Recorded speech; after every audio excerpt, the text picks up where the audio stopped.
Kailan po makakalakad ang anak ko? I cannot give you a conclusive answer to that yet. Her recovery time depends sa magiging reaction ng pasyente dun sa mga treatments na ibibigay sa kanya. Your father may struggle to find the right words to speak and have difficulty with grammar. However, his comprehension of language may remain relatively intact. Pwede po ba tayong mag-usap? Bakit kailangan mo tabigin ang kamay ng anak ko? Pwede po bang iiwan nyo na muna kami ni attorney? Ako na pong bahala dito. Sumigaw ka lang ha, kapag sinaktan ka niya. Attorney, hindi ko po alam kung anong sinabi sa inyo ng anak nyo. Pero gusto ko lang pong ipaliwanag yung side ko. Para ano? Para palabasin mo na naman na ikaw yung biktima? Tapos si Era ang masama? Hindi po yun yung intention ko. Gusto ko lang po talaga malaman nyo kung ano yung totoong nangyari. Alam mo, Lilet, hangang-hanga ako sa'yo noon. Nung magkasama pa tayo sa law school.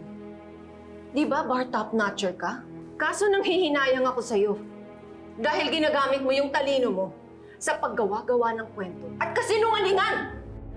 Oh no, miss. Naiwan ko pala yung phone ko sa x-ray. Pwede mo bang balikan? Ay, ganun po ba? Sige po, iwan ko lang po kayo dito sandali pero babalik din po ako agad. Thank you. Di po ako nagsinungaling sa inyo kahit kailan. In fairness, ang galing mong umakting. Nung nakidnap tayo, paniwalang-paniwala ako na mabait ka talaga. Na sincere ka. Pero ano nangyari? Ikaw ang rason kung bakit hindi makalakad ang anak ko. Ikaw ang rason kung bakit nagkakaganito si Era. She's in pain!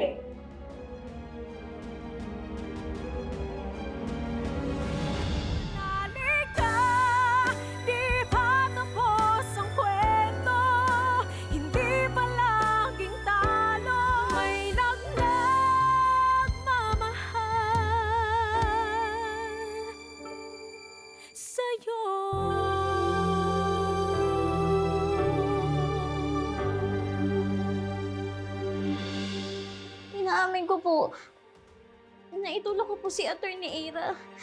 Pero kung hindi ko po yun ginawa, nabaril po siya ni Sally. Gusto ko lang naman po siyang tulungan. Gusto ko po siyang iligtas eh. Aksidente po yung nangyari. Hindi ko po gusto masaktan si Era. Kapal ng mukha mo! Anong gusto mong mangyari ngayon? Magpasalamat pa kami sa'yo? Natanawin pa namin utang na loob ang ginawa mo? Kapal ng mukha mo! Isipin niyo na kung anong gusto niyong isipin.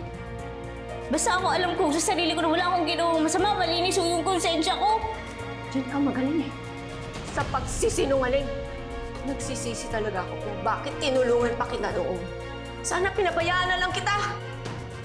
Ano bang meron ka kung bakit lumalambot ako sa'yo? I swear, hindi na ako magpapauto sa'yo!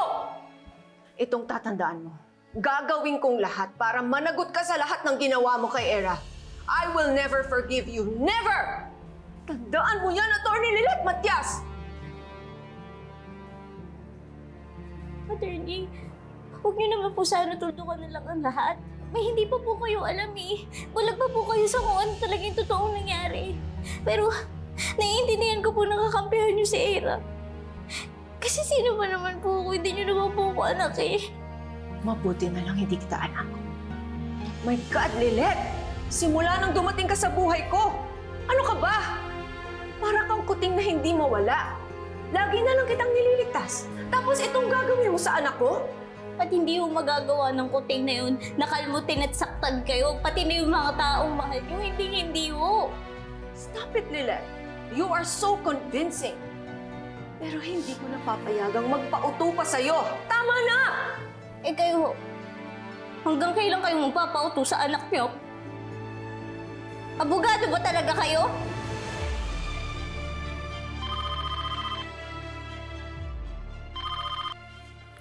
Hello, son. Oh, dala ko na papunta sa ate Lilet mo. In-order mong sunflower bouquet para sa kanya. Nice, Mom. Thanks. Sayang no, sana nandito ka to personally hand it to her. Kasalanan ng tight summer class schedule ko, Mom. Ino, is something wrong? Yes, nothing po, Mommy. Nothing's happening. Sigurado ka? Yes, Mom. Anyways, kahit wala po ako dyan, ang importante, Ate Lilet won't feel alone. Just like how she made me feel during my rape trial. Kaya soon kakotek ako din sa kanya for some help po. Tulong saan? Secret. Sige na, ma'am. I have to go focus na. My friends are calling me. Alright. Ingat ha. Bye-bye, bye-bye. Finally! Natapos na rin yung challenge! Let's go! Tagal na nga dito! Tagal mo naman dito! Tapos na rin yung challenge natin. Dito ka sa throne mo, bro.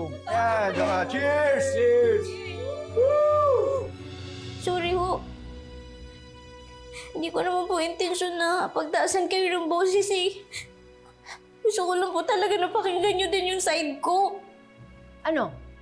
Ano ba talaga ang gustong sabihin ng totoong Lilet? O iintayin mo pang dalawa na kaming mabaldado? Ang bigat lang po kasi sa pakiramdam eh.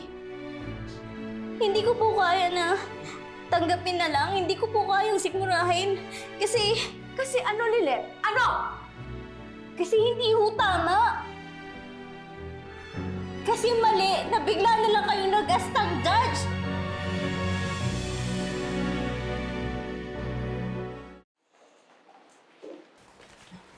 Sis, asan si Lilet? Wala sa kwarto niya. Ka, Lorena, nasa hallway. Kausap si Atty. Simmons. What? Why? Nakiusap po sa akin na iwan ko muna silang dalawa para makapag-usap ng private. Nag-explain si Lilet tungkol doon sa binibitak sa kanya ni Atty. Ira. Kinabig nga yung kamay niya at tinataboy siya ni Lady Justice. Pero ewan ko ba kay Lilet? Masyadong mapilit. I should go ahead. Baka kung ano pang gawin niyang Meredith na yan sa kanya. Sige ho, susunod ako kaagad.